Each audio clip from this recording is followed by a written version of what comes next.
لے بیچ ان کے اپنے اوپر حج کرنا کس طرح لازم کر لے گا، یعنی احرام باندھ لے. فلا رفث، اب کسی قسم کا کوئی گناہ، کسی قسم کی کوئی خسر پھسر، ولا فسوق، اور نہ کوئی ایمان کے خلاف کوئی بات کرنا، کوئی کام کرنا، اور نہ کوئی جنگ جدال لڑائی کرنا حج کے مہینے میں. وما تفعلوا من خیر، جو کچھ ہی کرنا چاہو اچھائی کرو، اور جو اچھائی کرو گے تو اللہ ہی اس کو جانتا ہے. راستے کا خرچہ ضرور اپنا بنا لیا کرو. تزودوا، کیوں؟ بہترین جو خرچہ ہے وہ تقوی ہے.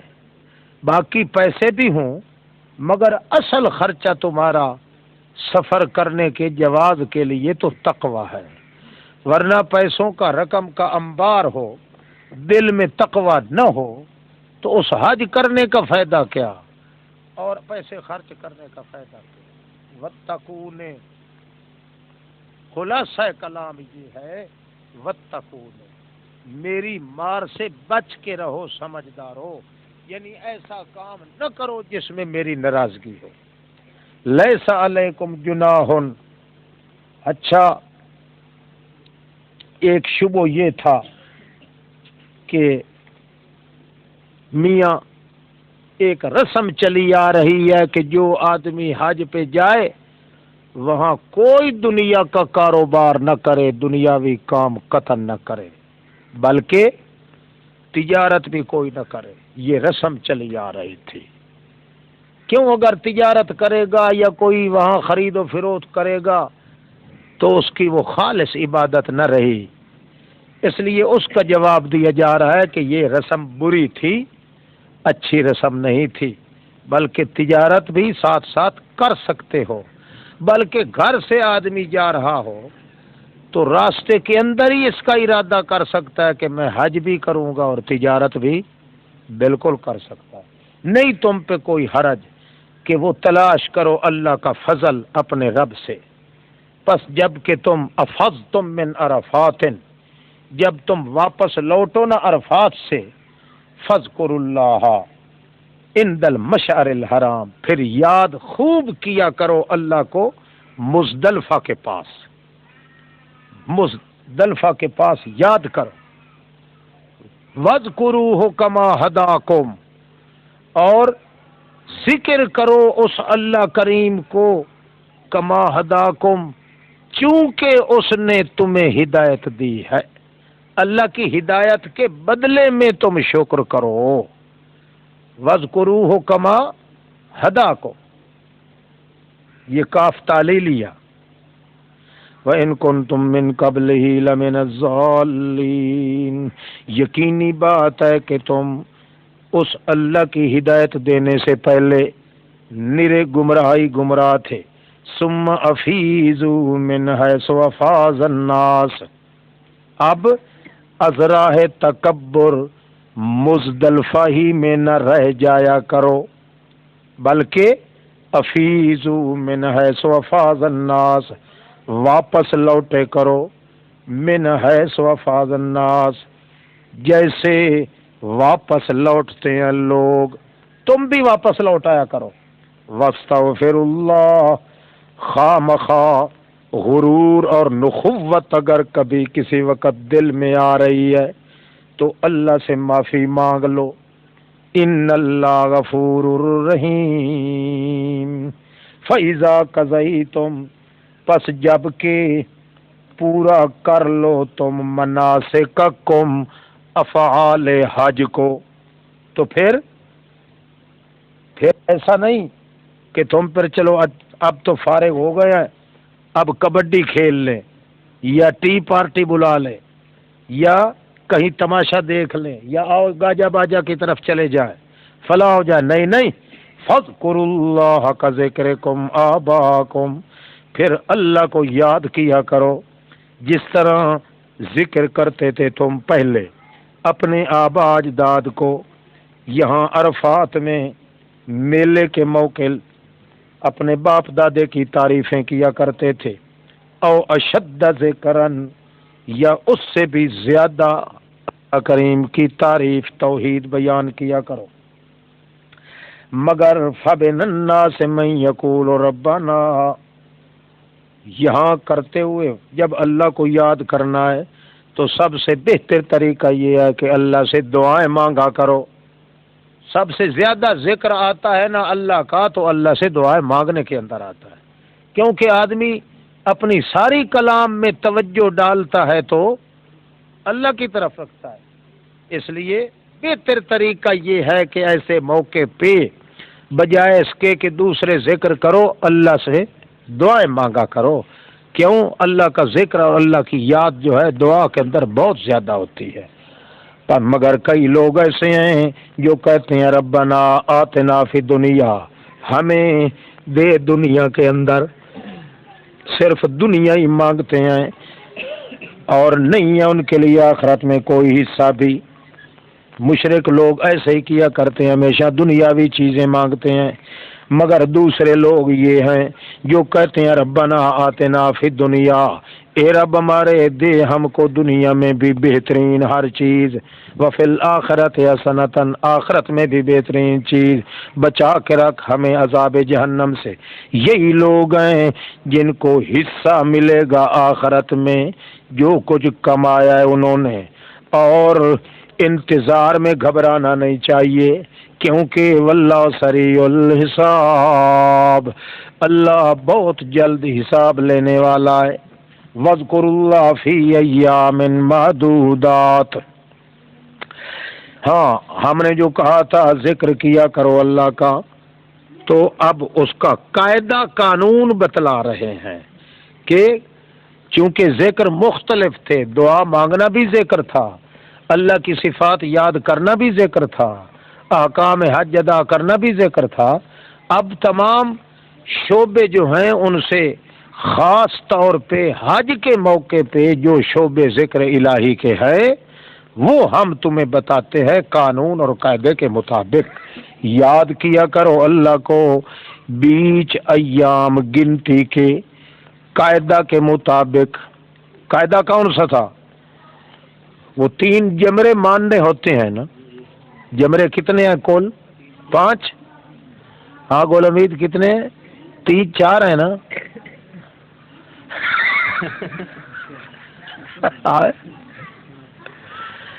جمرے کتنے ہیں؟ 4 ہیں نا.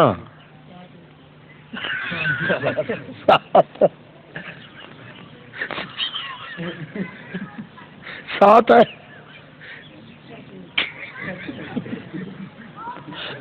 اچھا اور جمرے تو 3 ہے نا بھائی. ہاں 3 ہے.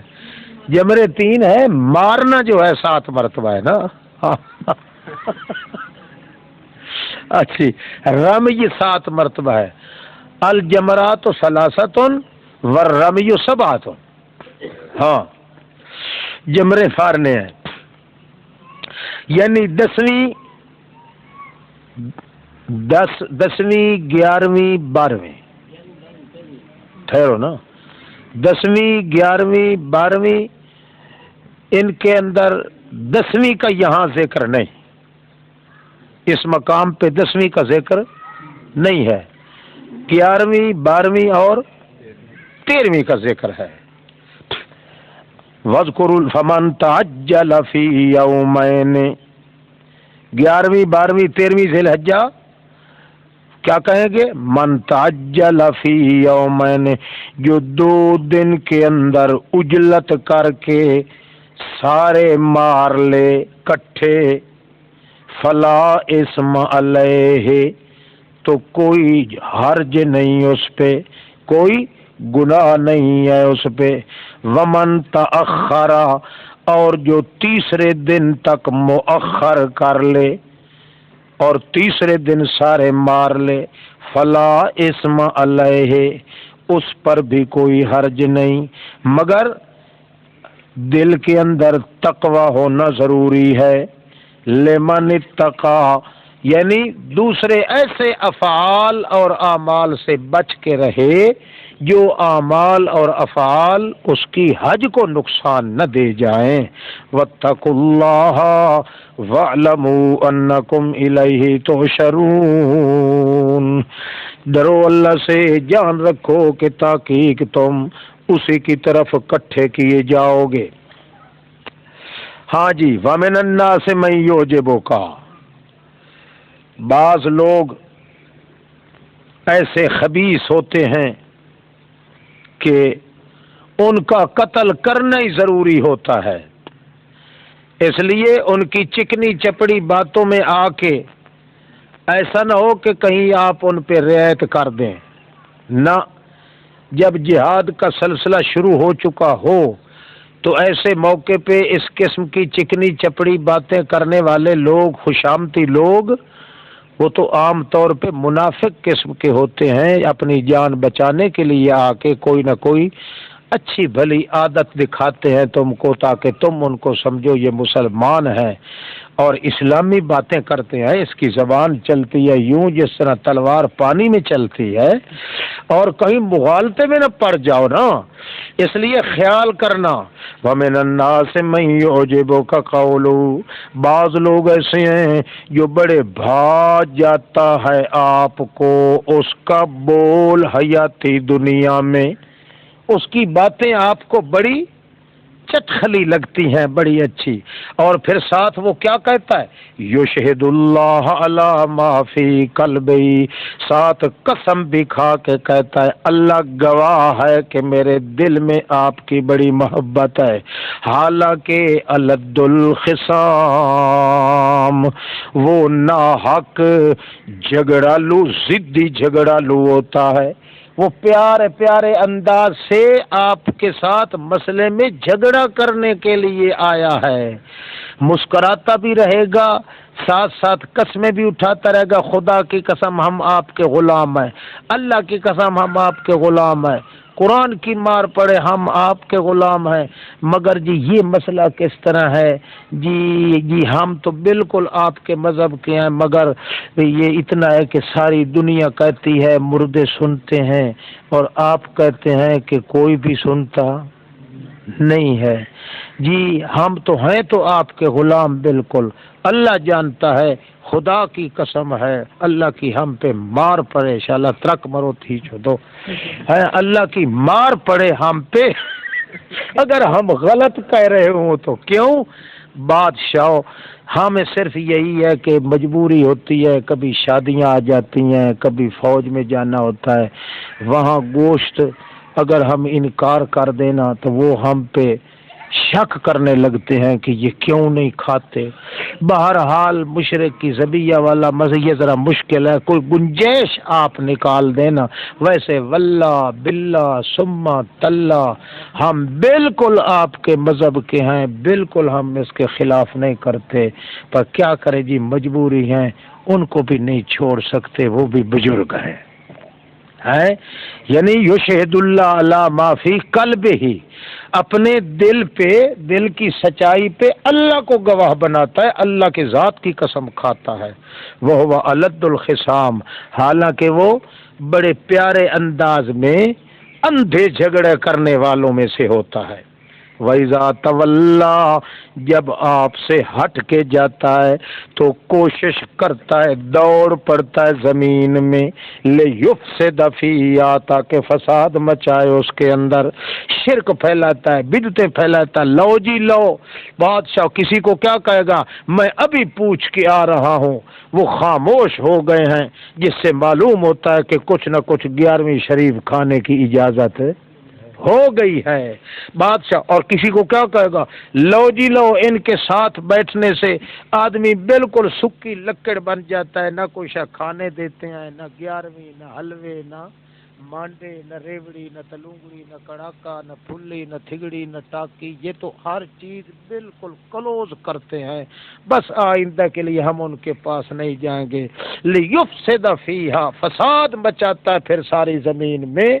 لوگ جو آ رہے ہوتے ہیں اسلام کی طرف ان کو بھی دور بھگاتا ہے سور کا بچہ.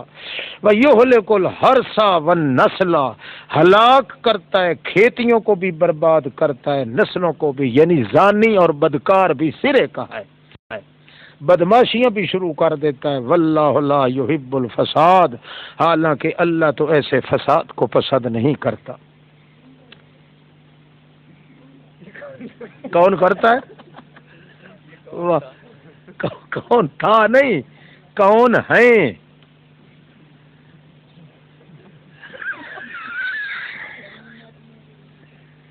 ہاں، بعض لوگ منافقین میں سے تھے نا۔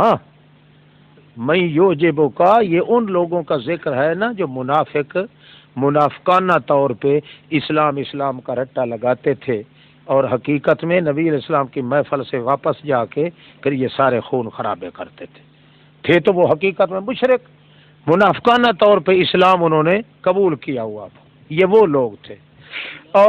اور اگر نام پوچھے تو ایک آپ کا چچا تھا۔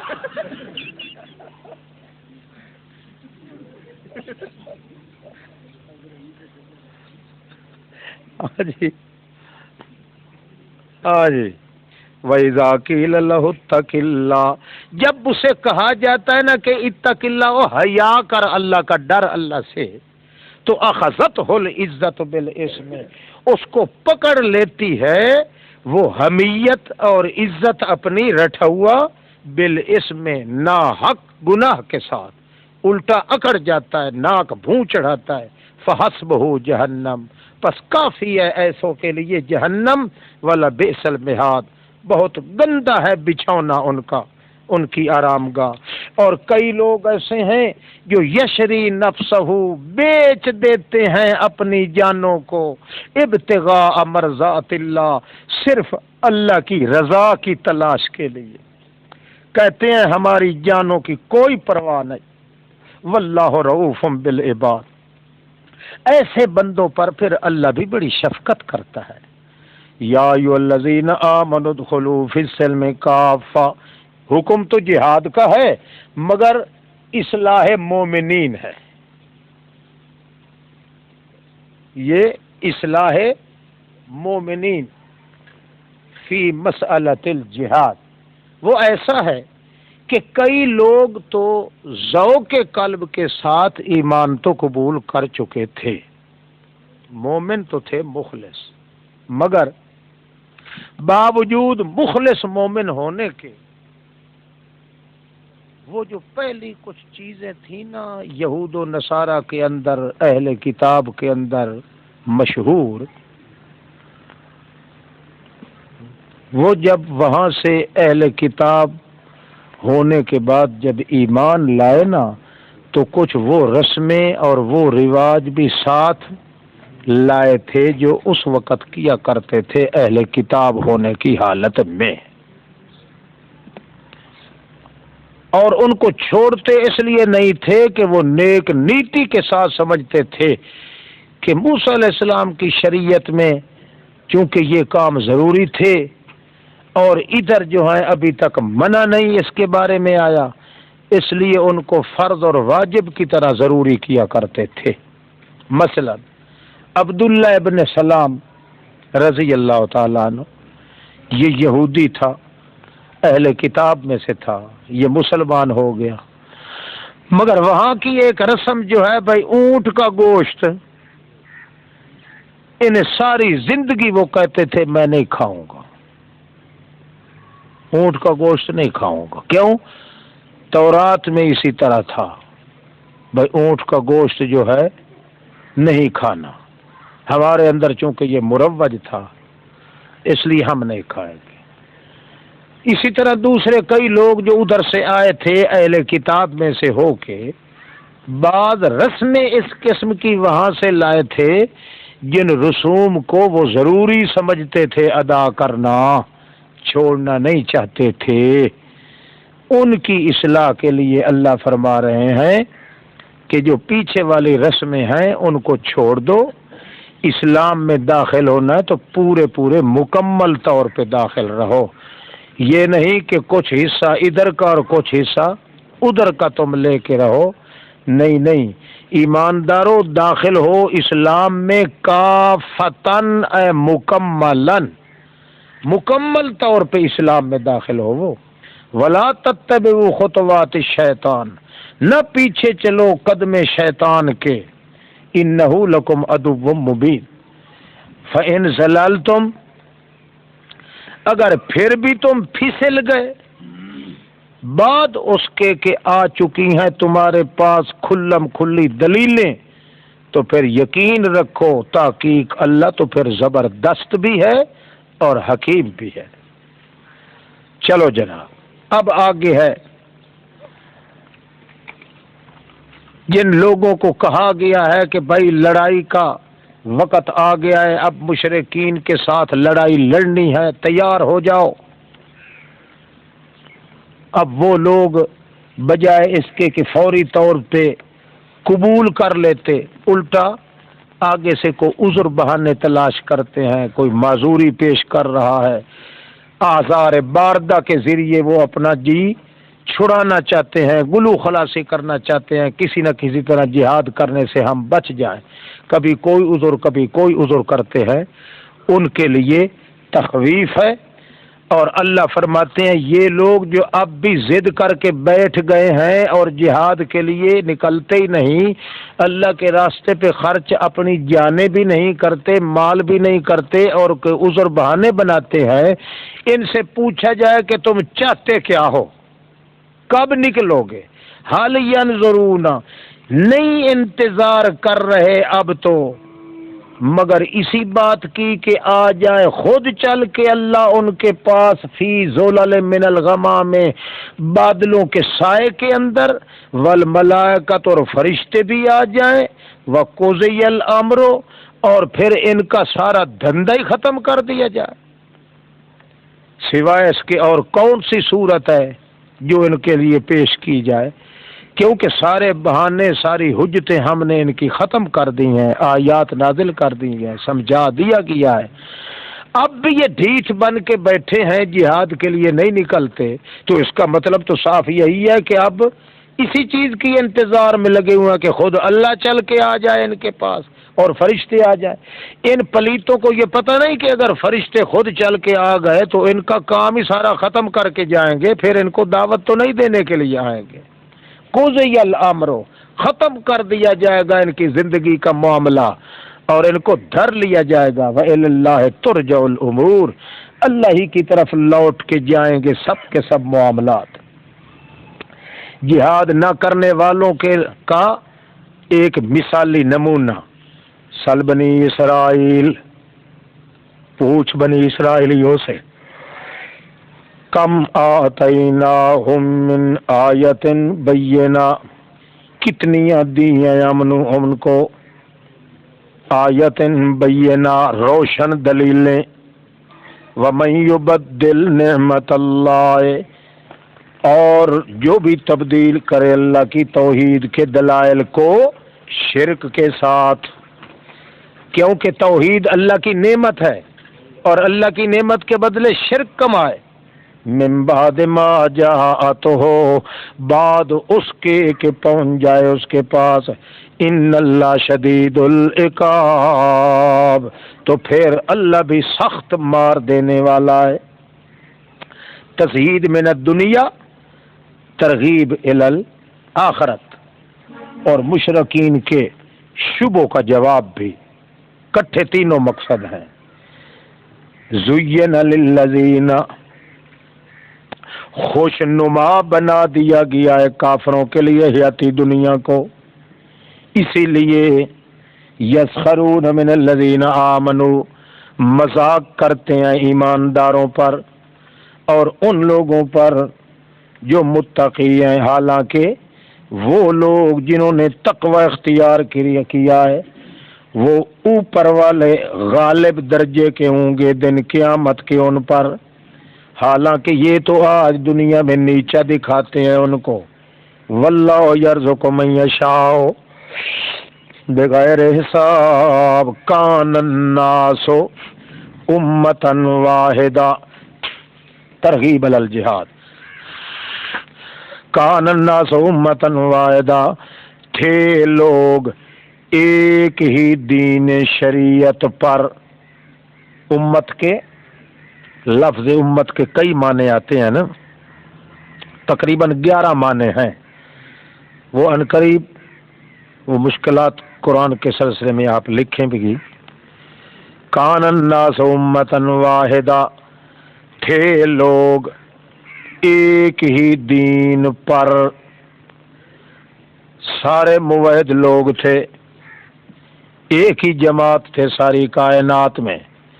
پس بھیجا اللہ نے نبیوں کو خوشخبری دینے والا اور ڈرانے والا، اور اتارا ساتھ اس کے کتاب کو حق سچ کے ساتھ، تاکہ فیصلہ کرے وہ کتاب درمیان لوگوں کے بیچ ان مسائل کے جن کا اختلاف ڈالا ہوا ہے انہوں نے. پھر سوال یہ پیدا ہوتا ہے کہ اختلاف کرنے والے کون تھے؟ نہیں اختلاف کیا تھا اس دین کے اندر مگر ان لوگوں نے جن کو کتاب دی گئی تھی بعد اس کے کہ پہنچ چکی تھی ان کے پاس کھلم کھلی دلیلیں، صرف آپس میں ضد کی وجہ سے.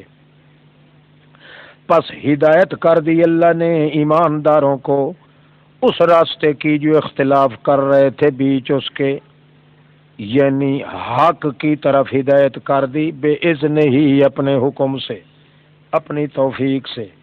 واللہ یہدی من یشاء الی صراط مستقیم. ام حسبتم، ترغیب الی الجہاد اور مصائب برداشت کرنے پر ہدایت.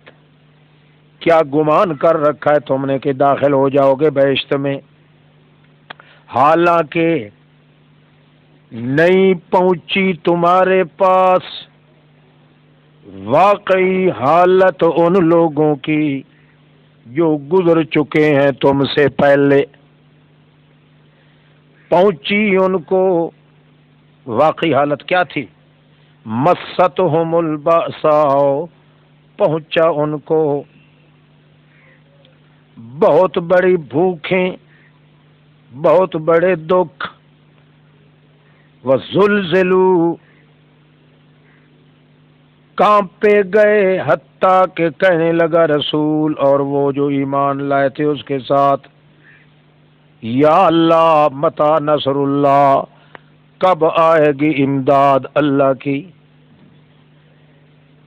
تو تم کو بھی کہا جا رہا ہے گھبراؤ نہیں، اور ان کو بھی اللہ نے اسی وقت کہہ دیا تھا. کیا کہا تھا؟ الا ان نصر اللہ قریب. ان کو بھی میں نے کہا تھا اور تمہیں بھی کہیں گے. یسألونک ماذا ينفقون، ترغیب علی الانفاق، پوچھتے ہیں کہ کیا خرچ کریں ہم. تو فرما دے جو کچھ خرچ کرو گے تم، کوئی مال بھی، تو وہ ہم بتاتے ہیں کس کے لیے خرچ کرو. والدین کے لیے بھی، قریبی رشتہ داروں، یتیموں، مسکینوں، ابن السبیل کے لیے بھی. وما تفعلوا من خیر، اللہ کے بندو جو کچھ بھی تم خرچ کرو گے تم وہ مال، اللہ خوب جانتا ہے اس کو. کتب علیکم القتال، حکم قتال پہ تنبیہ، فرض کر دیا گیا ہے تم پر جنگ کرنا، حالانکہ وہ طبی طور پہ تمہیں ناپسند ہے.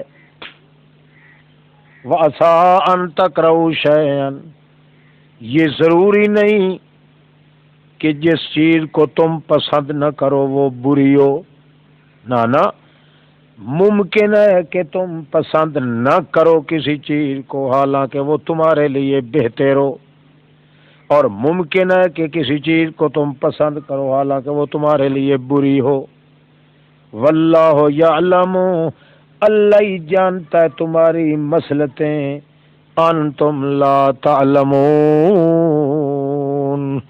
تم کسی حقیقت و مصلحت کو جاننے والے نہیں ہو. ہاں، یسألونک عن الشہر الحرام، مومن ایک خطرہ کے پیش نظر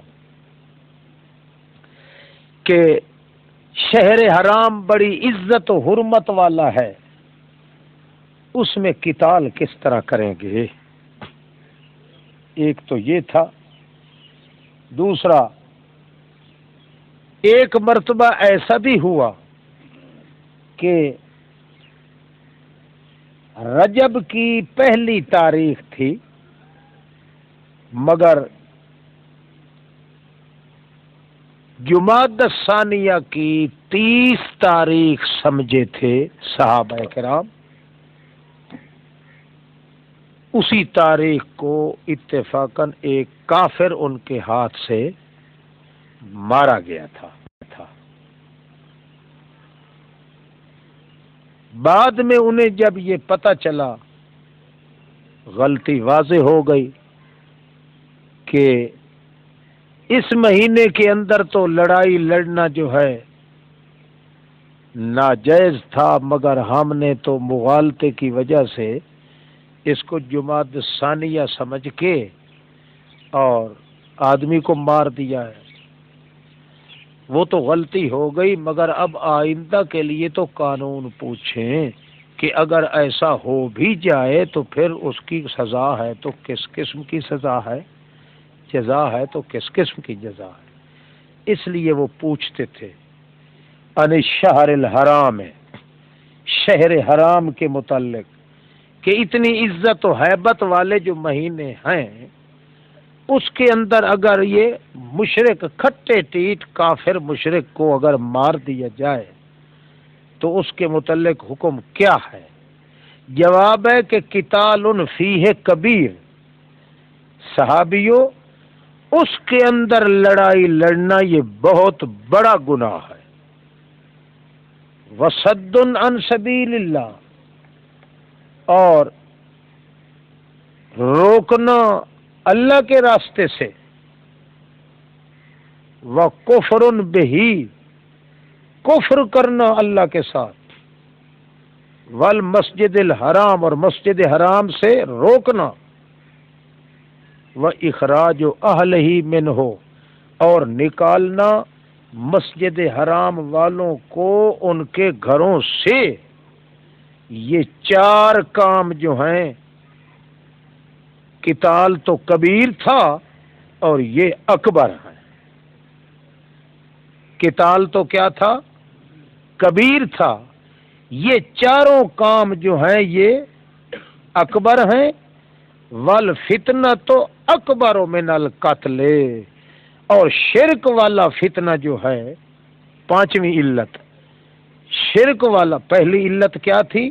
صد عن سبیل اللہ، دوسری علت کفر بہ، تیسری علت مسجد حرام، چوتھی علت اخراج اہلہ، اب 5ویں علت والفتنہ تو اکبر من القتل۔ اور کوئی علت بھی نہ ہو تو صرف یہی شرک جو ہے یہ ایسی علت ہے کہ تمام علتوں سے بڑی علت ہے۔ لہذا حرمت والا مہینہ تو اپنی جگہ پہ رہ گیا، مگر دیکھنا یہ ہے حرمت والا معاملہ زیادہ ہے یا شرک والا معاملہ زیادہ ہے۔ جب یہ 5 علتیں اس میں ہیں تو ان علتوں کے ہوتے ہوئے ان کا قتل کر دینا یہ سب سے اونچا مسئلہ ہوگا۔ لہذا اجازت ہے خوب دبا کے رکھو۔ ولا یزالون یقاتل، اب 6ٹھی علت بھی ہے ان سے لڑنے کی، وہ یہ ہے کہ ہمیشہ ہی رہتے ہیں وہ کافر مشرک لڑتے تمہارے ساتھ، حتیٰ کہ یردوکم عن دینکم ان استطاعوا، حتیٰ کہ وہ لوٹا دیں تم کو تمہارے دین سے، ان استطاعوا، اگرچہ وہ طاقت رکھیں تو۔ ان کا رات دن کا ارادہ منصوبہ یہی ہے کہ ہم ان کو مٹائیں گے، اسلام کو مٹائے بغیر ہم چین کی زندگی نہیں گزار سکتے۔ اس لیے تم ان کے بارے میں کیوں سوچتے ہو؟ وہ تو ہمیشہ یہی کو چاہتے ہیں۔ وَمَن يَرْتَدِدْ مِنْكُمْ عَنْ دِينِهِ، وَمَن يَرْتَدِدْ، کیا مطلب؟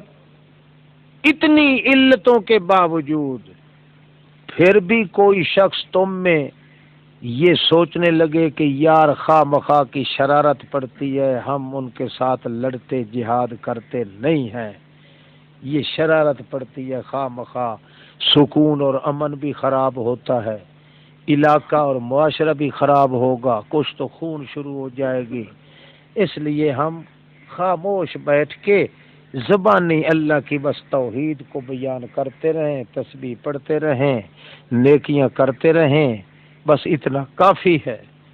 اگر ان حالات اور علتوں کے ہونے کے باوجود بھی تم جہاد سے جی کترانے کے لیے کوئی بڑی سے بڑی عبادت کا بہانہ کیوں نہ بناؤ گے، تو بن جاؤ گے کون؟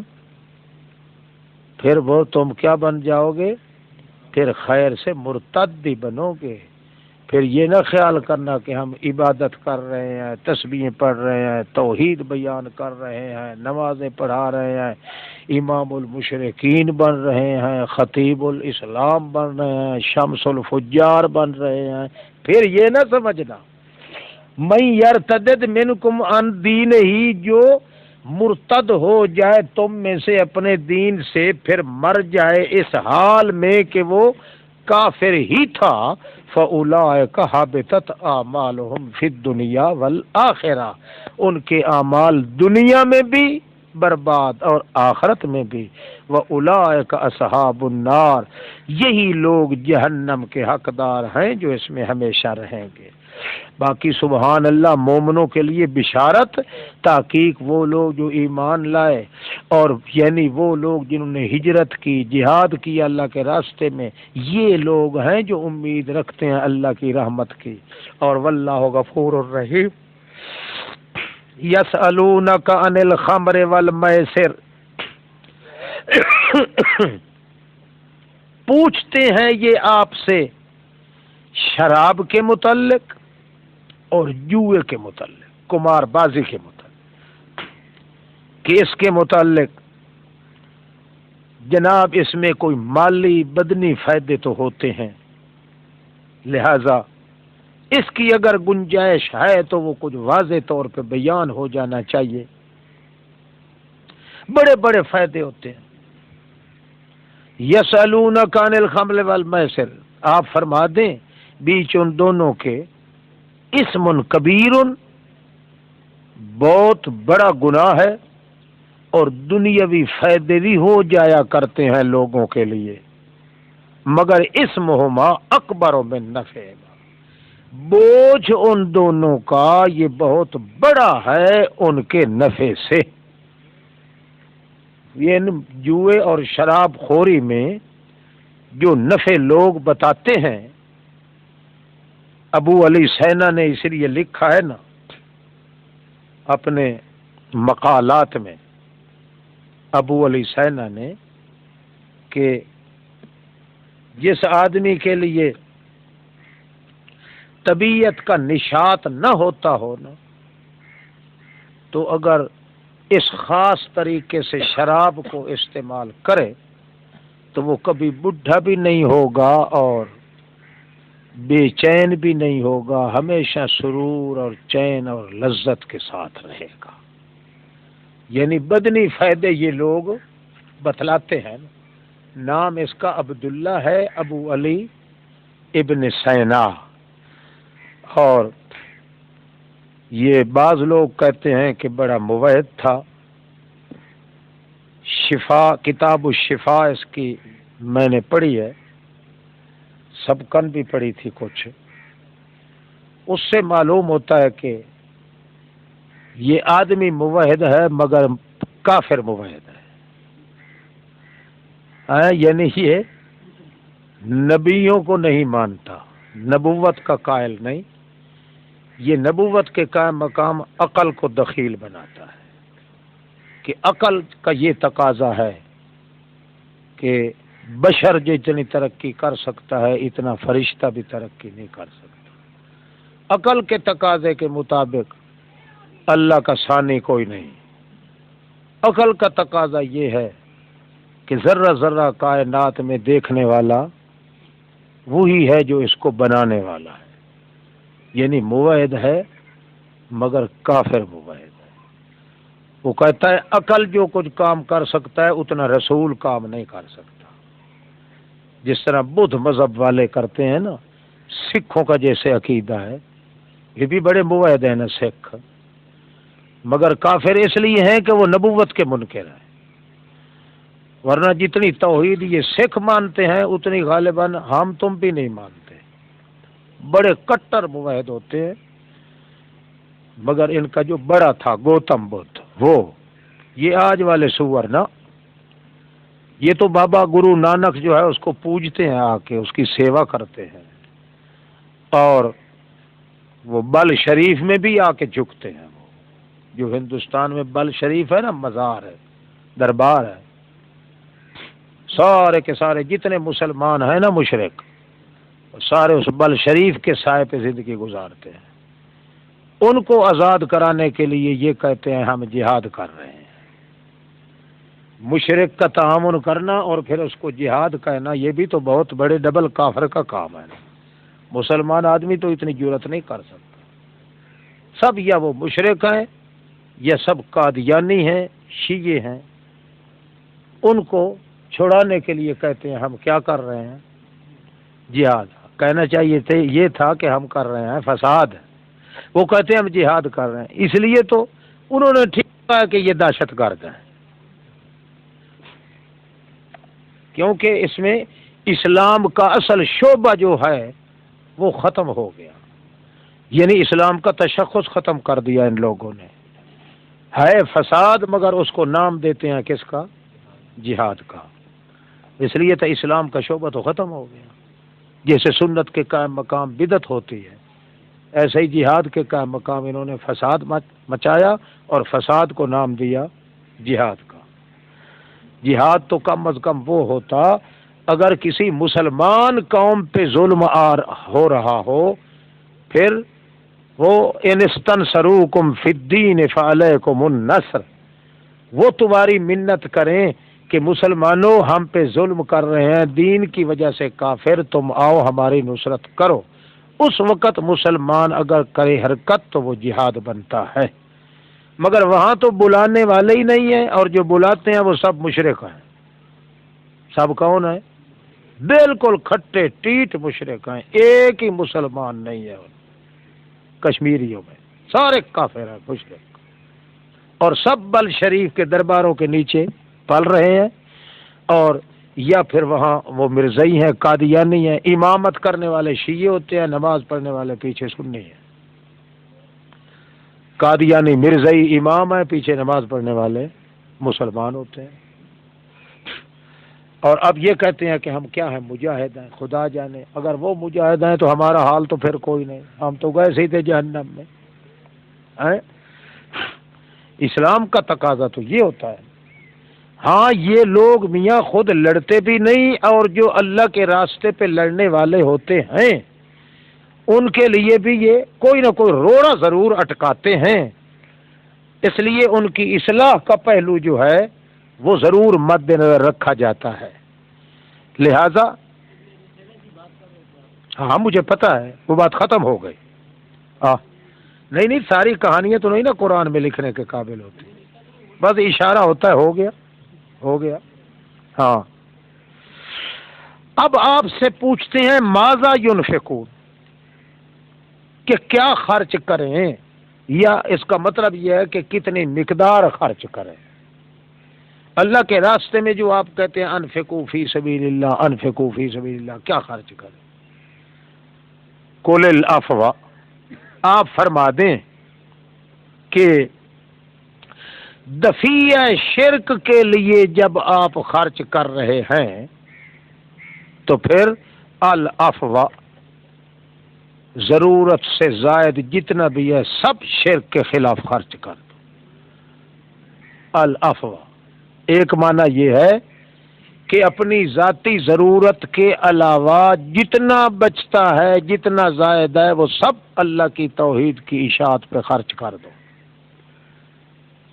فتنہ شرک کو مٹانے کے لیے خرچ کر دو. العفو.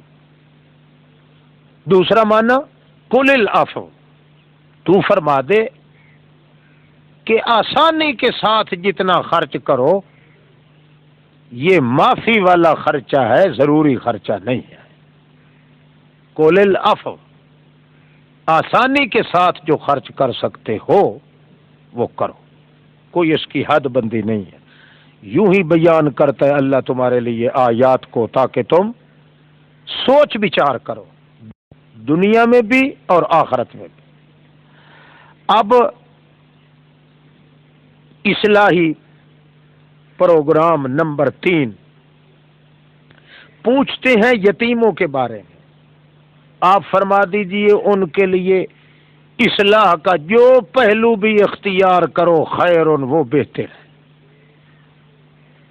اب ایک صورت یہ بھی ہے، اگر ملا لو ان کو اپنے گھروں میں، اپنے مالوں میں، اپنے کھاتے میں، تو وہ تمہارے دینی بھائی تو ہیں ہی صحیح، مگر ہر ملانے والا کہ یتیم جی آؤ جی تم ہمارے گھر آؤ ہم تمہاری رکھوالی کریں گے، ہر ایسا یتیم کے سر پہ ہاتھ رکھنے والا مخلص بھی نہیں ہوتے، بلکہ کئی ایسے بھی ہوتے ہیں سمجھتے ہیں کہ یتیموں کے پاس مال زیادہ ہے، اس کو طریقے کے ساتھ ظاہری طور پہ ہاتھ اس پہ پھیر کے اور اس کا مال بٹور کے کھائیں گے، اس لیے اس کو اپنے کھاتے میں ملا لیتے ہیں۔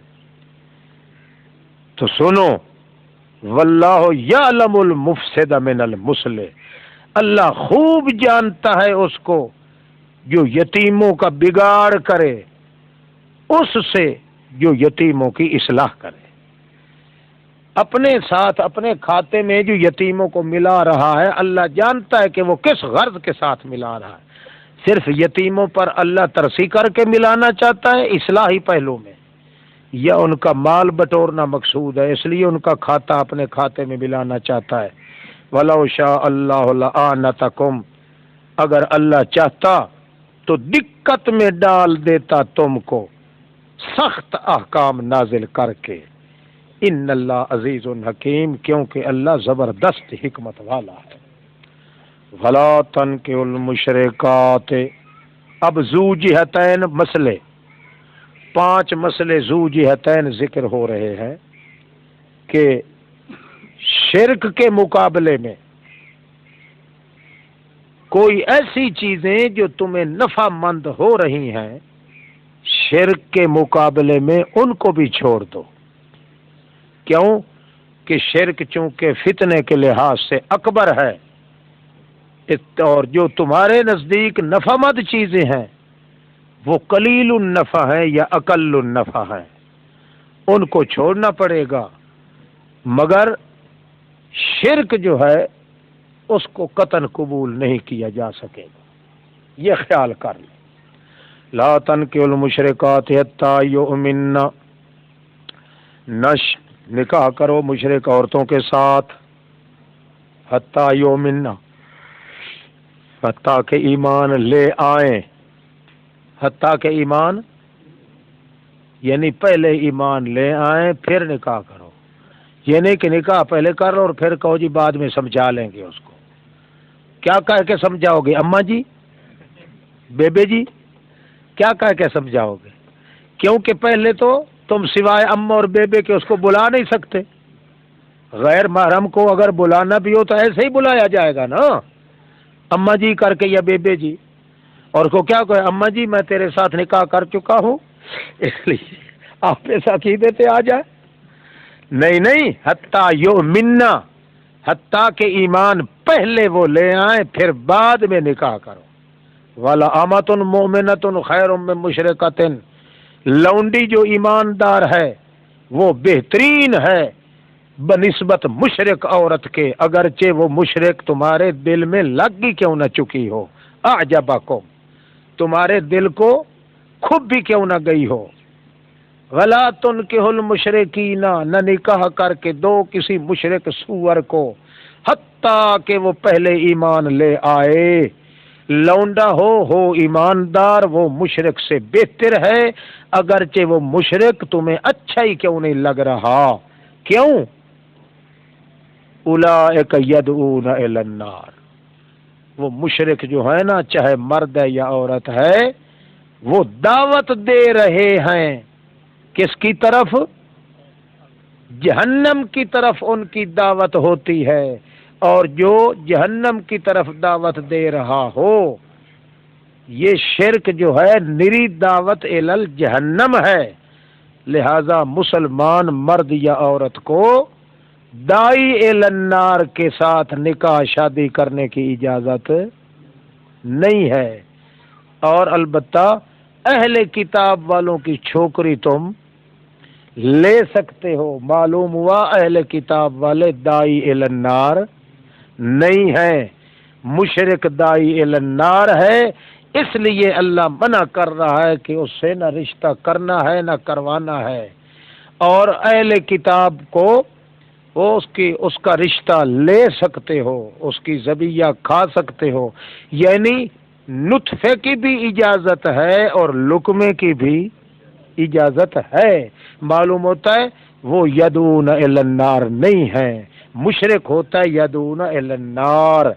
اور معلوم یہ بھی ہو گیا کہ جن کی ذبیحہ اللہ نے حلال کی ہے وہ مشرک نہیں تھے، یدون الی النار نہیں تھے، ورنہ یدون الی النار ہوتے تو جس طرح یہاں مشرک کے ساتھ رشتہ ناجائز ہے وہاں بھی رشتہ ناجائز ہوتا۔ نہیں، یدون الی النار ہے اگر دعوت توحید کے خلاف دعوت شرک دی جائے۔ ہاں جی، واللہ یدعو الی الجنت والمغفرہ، اللہ کے مقابلے میں وہ دعوت دے رہے ہیں شرک کی، اللہ دعوت دیتا ہے جنت اور مغفرت کی اپنی توفیق سے، باذن ہی بتوفیق ہی، ویبین آیاتہ للناس، اور بیان کرتا ہے اپنی آیات کو لوگوں کے لیے تاکہ وہ نصیحت حاصل کریں۔ جب بھائی اللہ نے خود کہہ دیا ہے کہ مشرک دعوت الی النار دیتے ہیں، تو مسلمان کو تو اسی پہ پابند رہنا ہوگا جو کچھ اللہ نے فرما دیا۔ اب یہاں عقل زٹلیات کے ساتھ کہ فلاں بھی دعوت الی النار دیتا ہے، فلاں بھی دعوت الی النار دیتا ہے، یہ اپنے عقلیات سے تو کام نہیں چل سکتا نا۔ دعوت الی النار کی بات تو کی ہے کس نے؟ اللہ کریم نے فرما دیا، اور فرمایا بھی اسی نکاح کے موقع پہ ہے کہ نہ ان سے نکاح لے سکتے ہو نہ دے سکتے ہو، نہ ان کے ساتھ تمہارا ہوئے، نہ رشتہ ان سے لے سکتے ہو نہ دے سکتے ہو، ہے کیوں؟ اس لیے کہ اولئک یدعون الی النار۔ نیز دوسری چیز یہ ہے عسى اللہ ان یجعل بینکم وبین الذین عادیتم منہم مودہ، جہاں شادی کا حکم ہوتا ہے، جہاں شادی کا حکم ہے وہاں یہ بھی ہے کہ ان کے درمیان شادی ہونی ضروری ہے جن کے درمیان مودت ہو، محبت ہو، رحم دلی ہو، اور مشرک اور مومن کے درمیان مودت پیدا ہو سکتی نہیں، مودت پیدا ہو سکتی نہیں۔ میاں بیوی کے اندر محبت قلبی کا ہونا لازمی ہے، مگر مشرک اور موحد ہوں ان دونوں کے درمیان وہ محبت کا رابطہ پیدا ہو سکتا بھی نہیں ہے، اس لیے شادی کا مقصد بھی پورا نہیں ہو سکتا۔ یہی وجہ ہے کہ خالص موحد اگر عورت ہے اور وہ خالص مشرک کسی مغالطے کی بنا پہ شادی ہو گئی ہے تو ان کا زندگی کا نبھا قطعاً نہیں ہو سکتا، آخر ان کے درمیان جدائی ہو جاتی ہے۔ یہ قطعاً ہو نہیں سکتا کہ ایک خالص موحد ہو دوسرا خالص مشرک ہو، ان کی شادی ہو اور نبھا ہو جائے، نبھا قطعاً نہیں ہو سکتا، یا عورت اجڑ جائے گی یا مرد اجڑ جائے گا۔ کیوں؟ اس لیے کہ شادی کے درمیان مودت اور محبت کا ہونا ضروری ہے، اور مودت جو ہے وہ اسی وقت مکمل ہوگی جب دونوں کا مشن اور مذہب ایک ہوگا۔ اگر مذہب کے اندر تفریق ہوگی تو مودت حقیقی پیدا ہو سکتی بھی نہیں۔ جب مودت اور محبت حقیقی پیدا نہیں ہو سکے گی تو وہ رشتہ کبھی قائم رہ نہیں سکے گا۔ اگر کسی کا مغالطے میں ہو جائے تو کیا ہو جائے؟ پتہ چلے دوبارہ نکاح کریں نہیں نہیں نہیں نہیں نہیں، اگر پتہ چل جائے مثلا مرد کو پتہ چل گیا ہے کہ وہ مشرکہ ہے، آج کل ایسا تو مسئلہ ہے ہی کوئی نہیں، آج کل تو کسی کو مغالطہ ہو سکتا بھی نہیں، کیوں؟ شرک بھی واضح ہو چکا ہے اور توحید بھی واضح ہو چکی ہے۔ ہاں کوئی ایسا علاقہ ہو جہاں آپ جائیں، فرض کرو جہاں اسلام کی تبلیغ پہنچی بھی نہیں، وہاں اس قسم کے لوگ مل سکتے ہیں جن کو شرک کا پتہ نہ ہو یا توحید کا پتہ نہ ہو۔ بہرحال ایسا سلسلہ فرض کر لو کہ ایک آدمی موحد ہے مگر مغالطے کی بنا پہ مشرکہ عورت کے ساتھ اس نے شادی کی ہے، نکاح کے بعد اس کو پتہ چلا ہے کہ یہ تو مشرکہ ہے، تو پھر اس کو بھگانا ضروری ہے، لے آنا جائز نہیں سمجھ آئی؟ ہاں یعنی یہ کوشش نہ کرے اس کو لے آئے۔ اگر وہ توحید قبول کر لے، اگر توحید قبول کر لے گی تو نکاح دوبارہ کرنا پڑے، پہلا نکاح۔ ہاں وہ عورت چھوکری جو ہے پھتو وہ ٹھیک ہو جائے، بے شک ہو جائیں سارے مشرک، اٹیر لے جہاں سے کوشش ہوتی ہے، لے جا پورے خاندان یا قبیلے کا مسلمان ہونا شرط نہیں ہے، صرف جوڑا جو مل رہا ہے ان کا آپس میں اتحاد فی المذہب ہونا ضروری ہے۔ ہیں؟ کن سے؟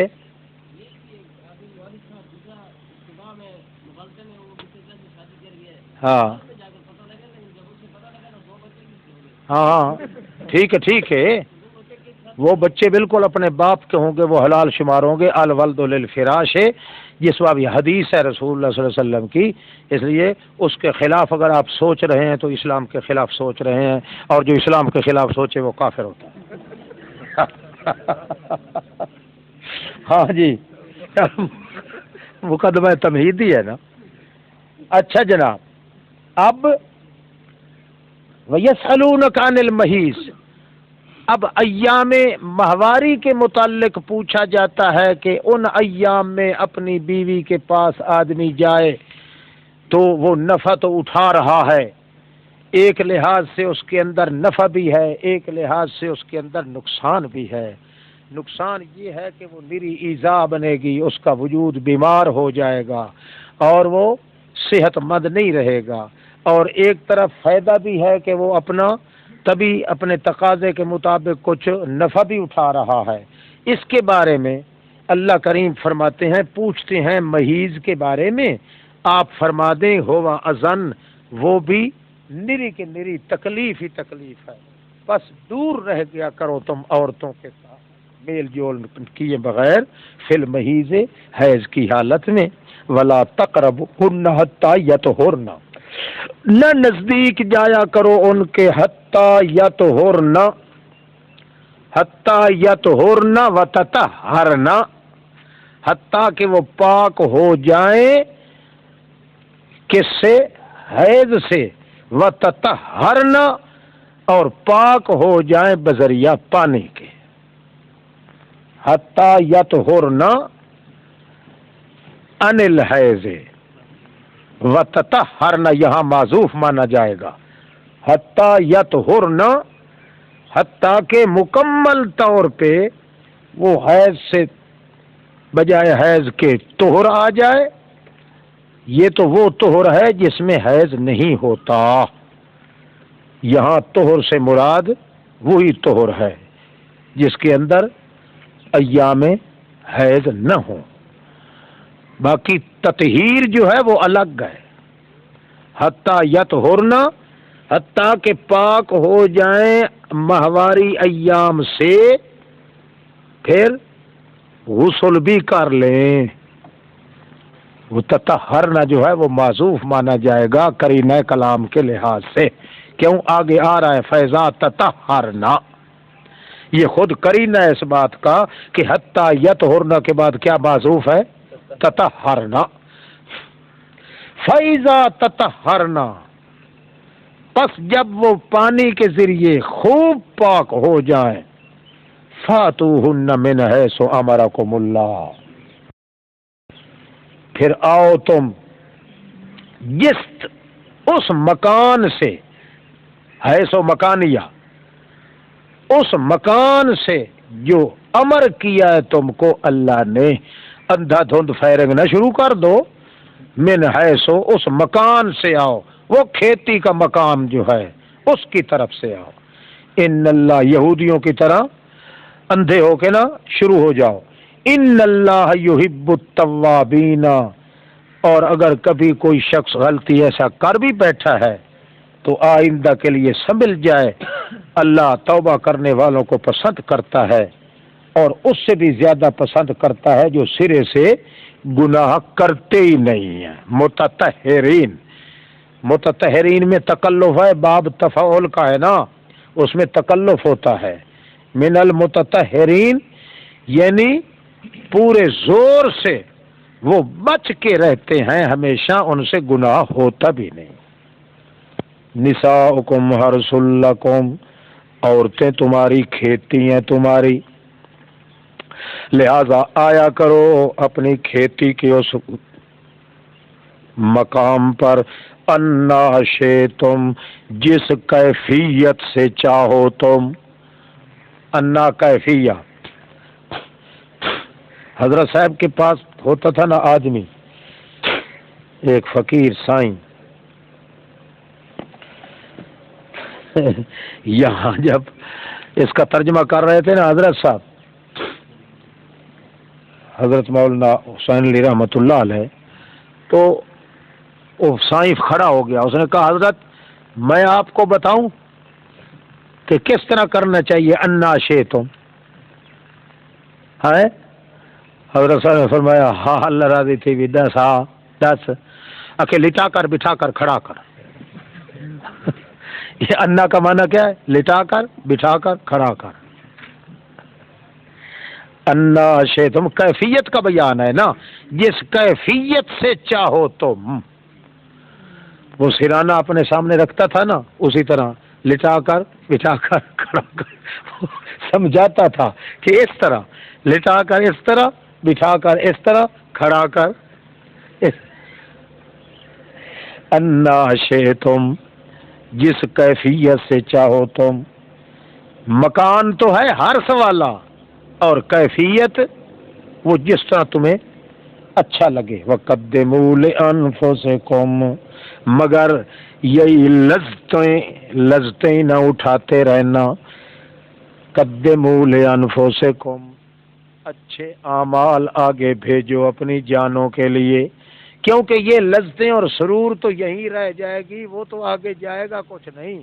اپنے اگلے جہان کے لیے بھی تو کچھ سنو، اسی عورتوں کے ذا العلم فی افخاص النساء، علم جو ہے وہ عورتوں کے رانوں میں سارا ختم ہو گیا۔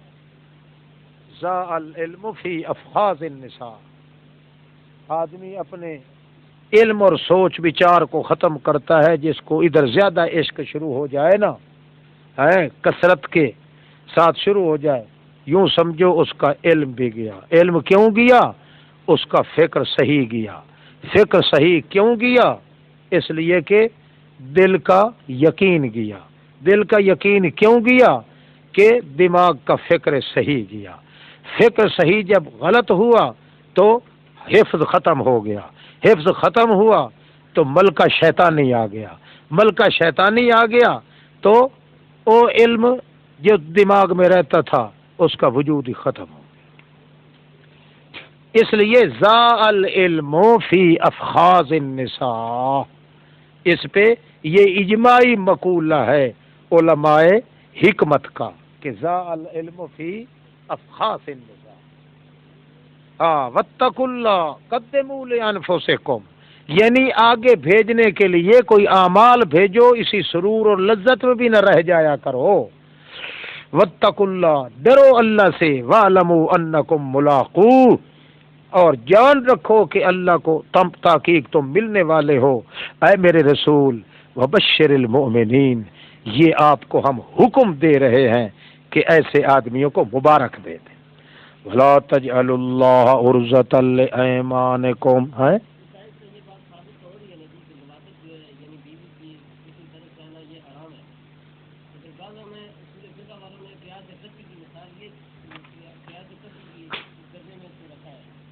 کیا کیا کیا کہہ رہے ہو؟ ہاں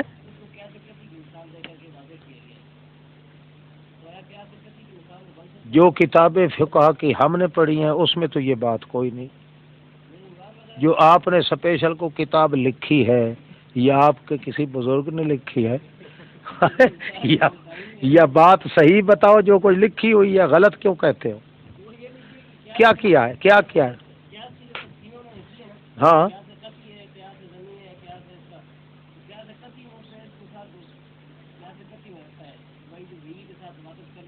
ہاں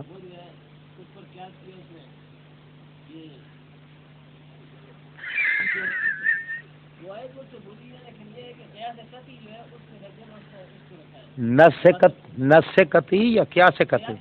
ہاں کیا سے قطعی کی کیا مثال دی ہے انہوں نے؟ ہاں نہ یہ قیاس او ہو قیاس ہو کس طرح گیا یہ مسئلہ تو نس سے قطعی کا ہے. قیاس کس طرح کہو گے اس کو؟ جب وہ آیت آئے گی تو آپ کو یاد بھی آ جائے گا. سمجھا؟ یہاں بے تکی بات کرنے کی ضرورت نہیں. یہاں چونکہ قیاس قطعی کی بات نہیں، یہاں نص قطعی کی بات ہے. ہاں وہ جب آئے گی نا آیت تو خود بخود آپ کے ذہن میں بھی آ جائے گا. انشاءاللہ ہم بھی پھر چڑھائی کر دیں گے. یہ کوئی بات نہیں ہے. وَلَا تَجْعَلُوا اللَّهَ عُرْضَةً لِأَيْمَانِكُمْ امر انتظامی. نہ بنا لیا کرو تم اللہ کو ڈھال اپنی قسموں کی.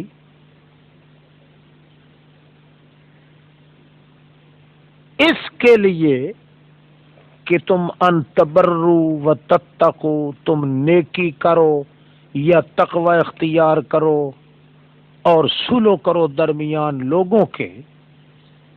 ان میں سے کوئی کام بھی تم نہ کرو صرف اس لیے کہ یار ہم نے تو قسم کھائی ہوئی ہے کہ ہم کسی پارٹی کے ساتھ نہیں جائیں گے. اللہ کے نام کی ہم نے قسمیں کھائی ہوئی ہیں کہ ہم کسی دھڑے کے آدمی نہیں رہیں گے. کوئی لڑے کوئی مرے، کوئی جیے یا مرے، تو یوں ہی مسکرائے جا، میرا جو حال ہو سو ہو پر کے نظر گرائے جا. ہم قسم کھا بیٹھے ہیں کہ خدا کی قسم ہم کسی کی دھڑ نہیں کریں گے، کسی کی پاس نہیں کریں گے. اس لیے یار ہم جو قسمیں کھا بیٹھے ہیں، اللہ فرماتا ہے میرے نام کو ڈھال نہ بناؤ اور نیکی کرنے سے اس لیے رک جاؤ کہ تم کہو ہم اللہ کی قسمیں کھا بیٹھے ہیں. توڑ دو اللہ کے نام کی قسمیں اگر کھائی ہیں تو یہ خرافت ہے میری، ختم کر دو. جہاں نیکی کا کام کرنا ہو وہاں ضرور کرو. ان تبرو و تتقو و تصلحوا بین الناس. اچھائی کا کام کرنا ہو، گناہ سے بچنے کا کام کرنا ہو، تصلحوا بین الناس، لوگوں کو ان کے درمیان اصلاح کرانی مقصود ہو تو پھر صرف قسموں کے سہارے پہ روک کے نہ بیٹھ جایا کرو. آئندہ خبردار مت کے قسمیں کھانا، واللہ سمیع علیم. اچھا اب چونکہ یہ بات آ گئی تھی قسم کی، اس لاگت سے مکمل طور پہ حلف برداری کا قانون بھی سن لو. نہیں پکڑتا تم کو اللہ لغو قسموں کے معاملے میں، لیکن پکڑے گا تم کو ان قسموں میں جو کمایا ہے تمہارے دلوں نے. دل سے آمدن جان بوجھ کر اگر قسم کھائی ہے جھوٹی تو وہاں اللہ پکڑتا ہے. للذین یؤلون، وہ بات تو ہو گئی، یہ بات واضح ہو گیا مسئلہ کہ لغو بات پہ، لغو قسم کھانے پہ اللہ پکڑتا نہیں. جہاں تقیہ کلام ہو جاتا ہے نا، قسمیں خدا کی قسم، رب کی قسم، یہ عام تقیہ کے طور پہ ہوتا ہے. ہر بات پہ بلا ارادہ منہ پہ یہ لفظ آ جانا، خدا کی قسم، اللہ کی قسم، قرآن کی قسم، یہ بعض علاقوں میں ہوتا ہے. یہ لغو قسم کی قسمیں جو ہیں ان پہ اللہ فرماتے ہیں ہم گرفت نہیں کرتے.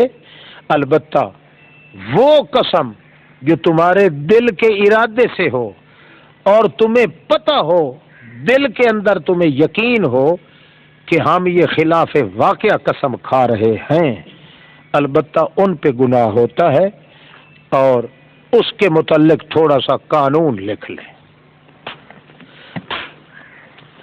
جو قسم محض تقیہ کلام کے طور پر ہو، جو قسم محض تقیہ کلام کے طور پر ہو،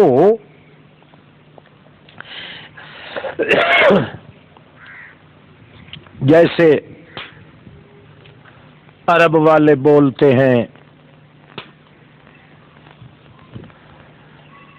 بلا واللہ، لا واللہ،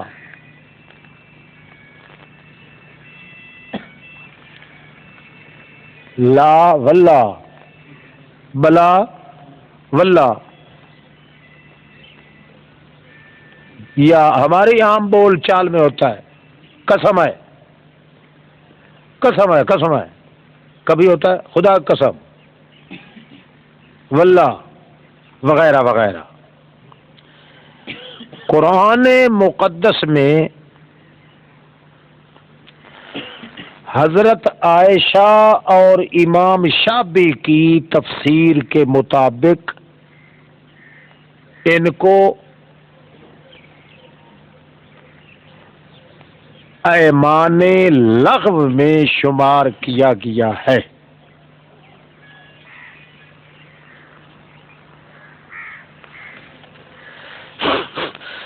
اس میں نہ کوئی گناہ ہوتا ہے نہ کفارہ، خواہ فعل ماضی پر ہو خواہ مستقبل پہ۔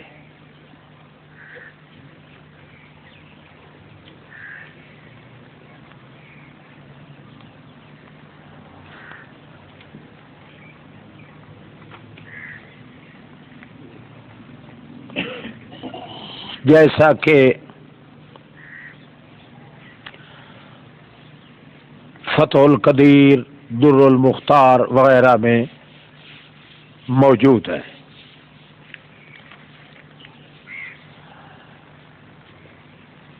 نمبر 2،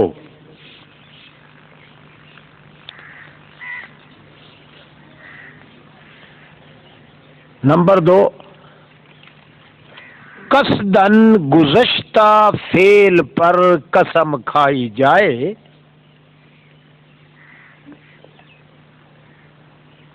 اور خلاف واقعہ ہو۔ قصداً گزشتہ فعل پر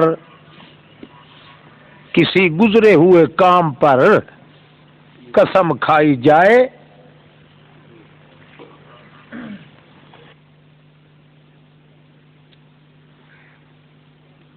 اور خلاف واقعہ ہو، اگرچہ قسم کھانے والا اس کو خلاف واقعہ نہ سمجھے۔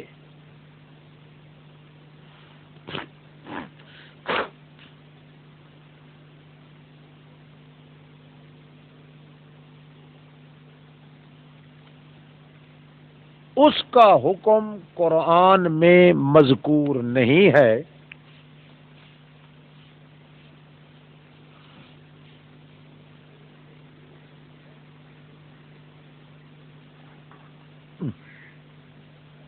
قرآن میں مذکور نہیں ہے۔ والمطلقات یتربصن، اب 4 امور انتظامیہ ذکر کیے جائیں گے۔ وہ عورتیں جن کو طلاق ہو چکی ہے وہ انتظار کریں اپنی جانوں کے لیے 3 حیض کی، 3 ماہ کے لیے 3 حیض گزر جائیں۔ ولا یحل لہن، اور نہیں حلال ان کے لیے کہ وہ چھپائیں جو کچھ بنایا پیدا کیا ہے اللہ نے ان کے رحموں میں، ان کن یؤمن باللہ والیوم الآخر، اگر ان کو صحیح معنی میں اللہ کے ساتھ اور دن قیامت کے ساتھ ایمان ہے تو پھر چھپائیں نہیں۔ وَبُعُولَتُهُنَّ أَحَقُّ بِرَدِّهِنَّ فِي ذَلِكَ، اور ان کے خاوند وہ زیادہ حق رکھتے ہیں کہ ان کو واپس لوٹا لیں اس معاملے میں، اگر طلاق مغلظہ نہیں ہوئی۔ ان ارادو اصلاحا، اگر میاں بیوی والے دونوں اصلاح کا خیال رکھتے ہوں تو وہ واپس لوٹا سکتے ہیں۔ وَلَهُنَّ مِثْلُ الَّذِي عَلَيْهِنَّ بِالْمَعْرُوفِ، عورتوں کے بھی ان حق ہیں مثل اس کے جس طرح ان پر عورتوں کے حق ہیں، مردوں کے حق ہیں، اسی طرح عورتوں کے مردوں پہ بھی حق ہیں، مگر وہ تمام حقوق کو بالمعروف مشہور معقول طریقے سے اللہ نے بیان کر دیا ہے۔ للرجال علیہن درجۃ، ایک درجہ کی مردوں کو ان عورتوں پہ فضیلت ہے، اوپر نیچے والا فرق ہے۔ واللہ عزیز حکیم، ایک درجے کی۔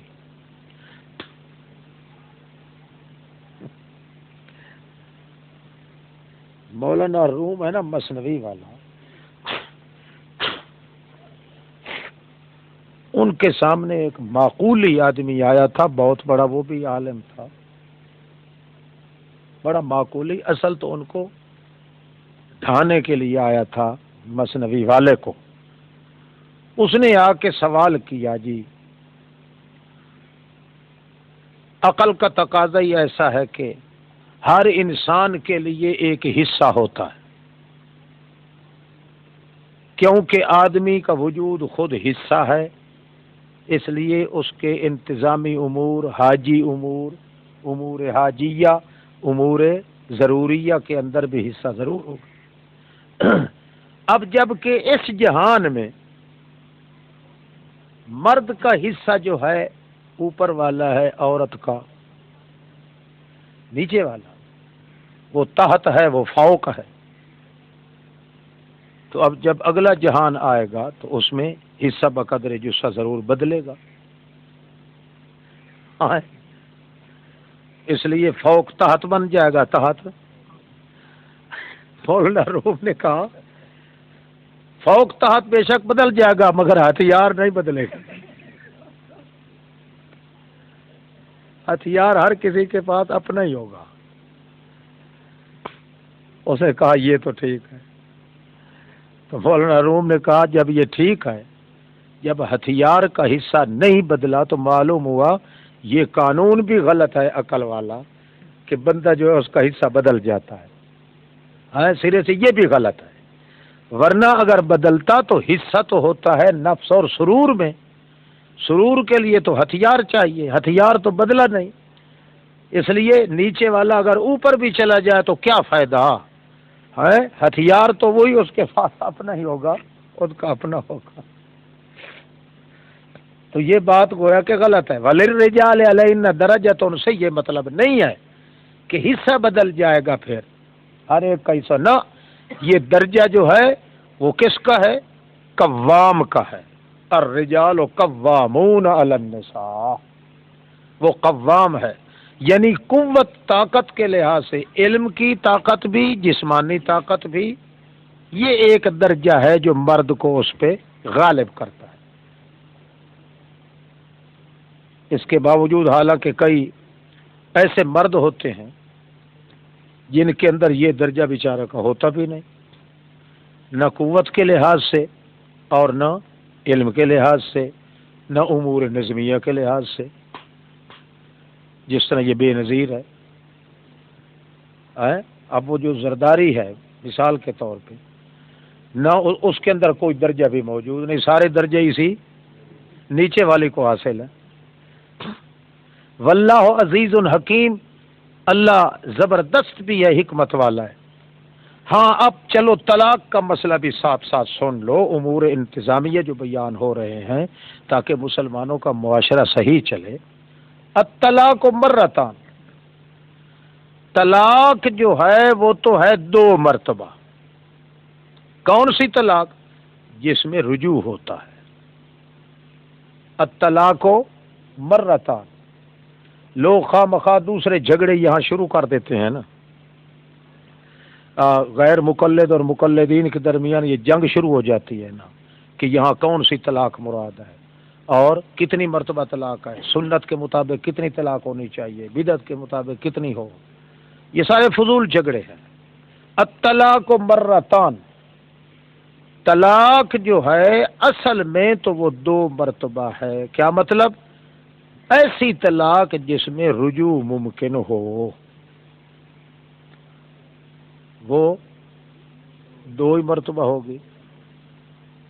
ایسی طلاق جس میں، اب آپ سوال کریں کہ رجوع کا تو یہاں لفظ لکھا ہوا نہیں، آپ نے رجوع کی قید کہاں سے نکال لی؟ تو اگلی کلام وہ خود بتلا رہی ہے فَإِمْسَاكٌ بِمَعْرُوفٍ، او یہ بتلا رہی ہے کہ یہاں طلاق رجعی کا ذکر ہے اور کسی طلاق کا نہیں. دوسرے جھگڑے ڈالنے والے وہ قرآن مقدس کو خواہ مخواہ اپنے لپیٹ میں لیتے ہیں. یہاں کوئی جھگڑا نہیں. بات صرف یہ ہو رہی ہے جس طرز پہ قرآن چل رہا ہے کہ ایسی طلاق جس میں رجوع ہو سکتا ہو وہ اپنے انتہائی درجے میں 2 مرتبہ ہے، اس سے زائد نہیں ہے. فَإِمْسَاكٌ بِمَعْرُوفٍ. اب معروف طریقے کے ساتھ، شرعی طریقے کے مطابق یا تو روک لو اس کو، دوبارہ نکاح کر لو، رجوع کر لو، اور تسریح بِإِحسان، یا بڑے خلوص کے ساتھ اس کو آزاد کر دو، جانے دو اس کو. وَلَا يَحِلُّ لَكُمْ أَن تَأْخُذُوا مِمَّا آتَيْتُمُوهُنَّ شَيْئًا. نہیں تمہارے لیے جائز کہ پکڑ لو تم ان عورتوں سے وہ مال جو دیا تھا تم نے ان کو کچھ بھی، الا ان یخافا، یہ استثناء منقطع ہے.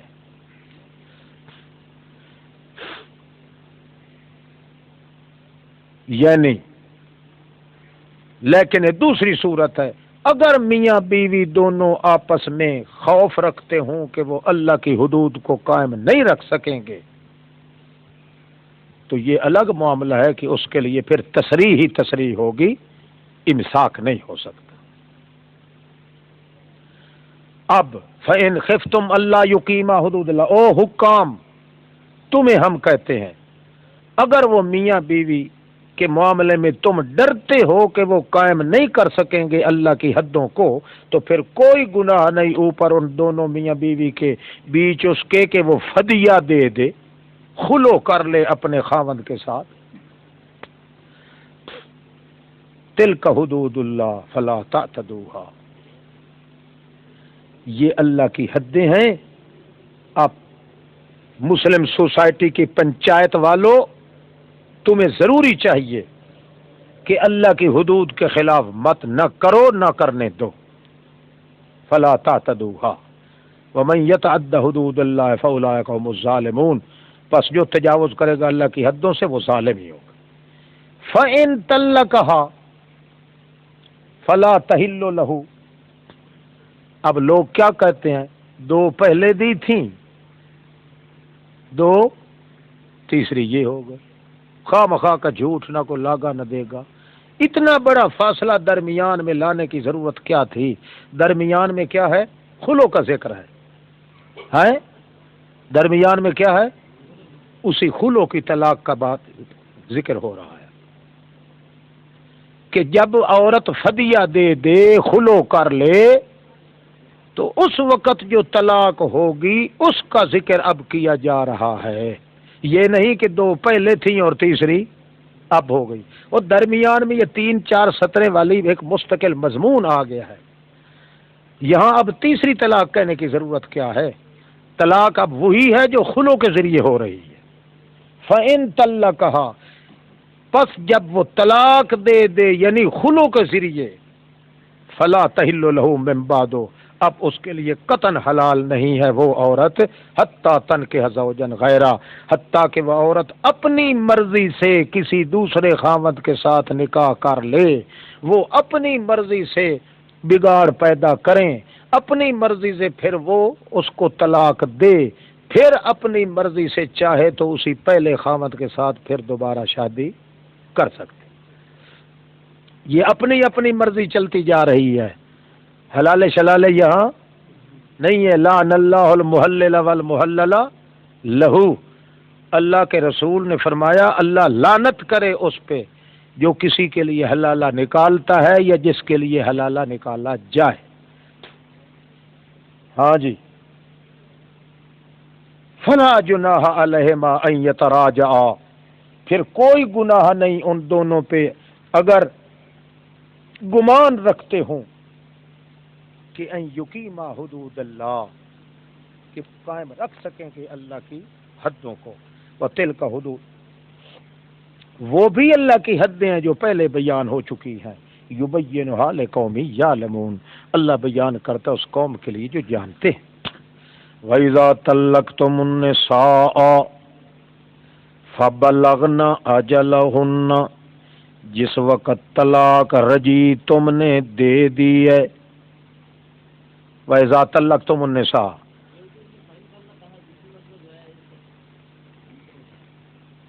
کہ نہیں آئی؟ یہ فدیے والی طلاق ہے، خلو والی طلاق کا ذکر ہے، اسی کی بات ہے۔ فَإِن طَلَّقَهَا فَلَا، یہ کس والی ہے؟ یہ خلو والی طلاق ہے۔ ہاں آگے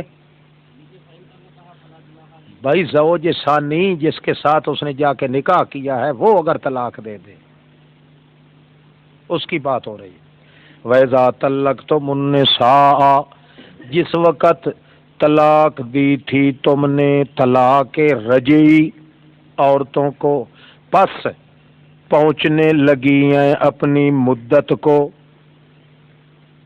بلغنا اے قاربنا اجلہن، پہنچنے لگی ہیں، یہ نہیں کہ پہنچ چکی ہیں، پہنچنے لگی ہیں اپنی مدت کو، تو ابھی تک پہنچی نہیں، ابھی کئی دن رہتے ہیں، تو فَأَمْسِكُوهُنَّ بِمَعْرُوفٍ، یا معقول طریقے کے ساتھ ان کو روک لو۔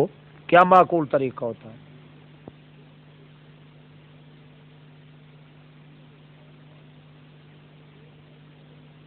معروف طریقے کے ساتھ، یہاں بھی تو وہ قید ہے نا، جو شرعی طریقہ ہے معروف وہ کون سا تھا؟ فاتو حرثکم، اپنی کھیتی کی طرف آؤ، یہ نہیں کہ رجوع کے بہانے میں تم پیچھے سے شروع ہو جاؤ۔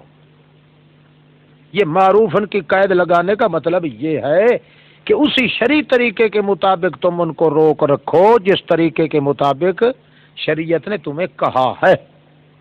ایک آدمی کہے کہ میں رجوع کرنا چاہتا ہوں اور رجوع کا بہانہ بنا کے بھئی چلو کسی نہ کسی طرح تو استعمال کر لوں نا عورت کو تاکہ رجوع ثابت ہو جائے، یہ اس سے منع کیا جا رہا ہے کہ تم ایسا اندھا کھاتا نہ بنا کے آؤ۔ معروفن اے حکم شرعی، اس کے مطابق آؤ۔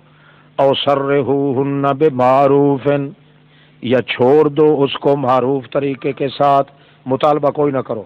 ولا تمسکوہن ضرارا لتعتدوا، نہ روک رکھو ان کو ضرر رسانی کے لیے، ضرارن لتعتدوا، تاکہ تم تجاوز کرو ان پہ۔ ومن یفعل ذلک، جو کرے گا یوں، فقد ظلم نفسہ، اس نے اپنی جان پہ ظلم کیا۔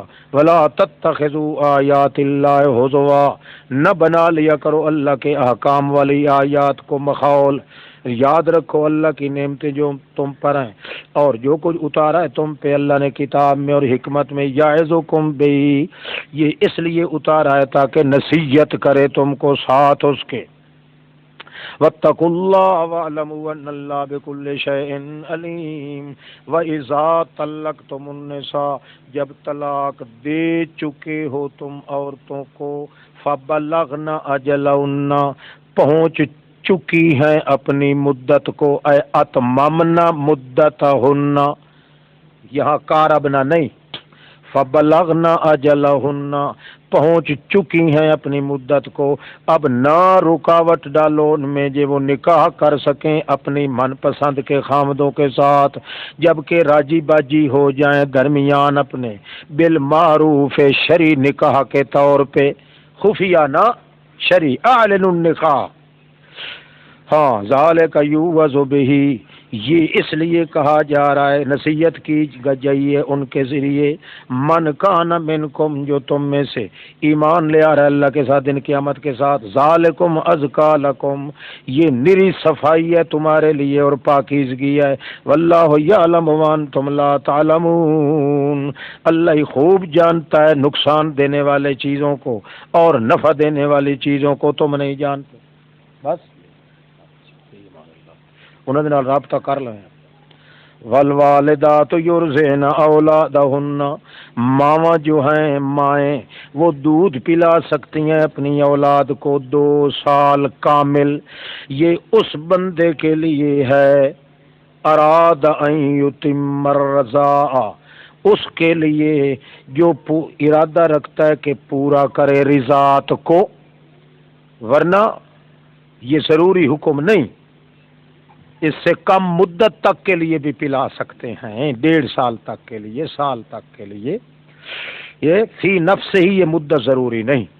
وعلی المولود لہ رزقہن، اور بچے کا رزقہن، ان کی تنخواہ دینا اس کے ذمہ ہوگا، وکسوتہن، اور ان کا لباس پہنانا یہ بھی عمدہ طریقے کے ساتھ ان کو دینا پڑے گا، کیوں نہیں تکلیف دیا جاتا کوئی جی بھی مگر اپنی وسعت کے مطابق۔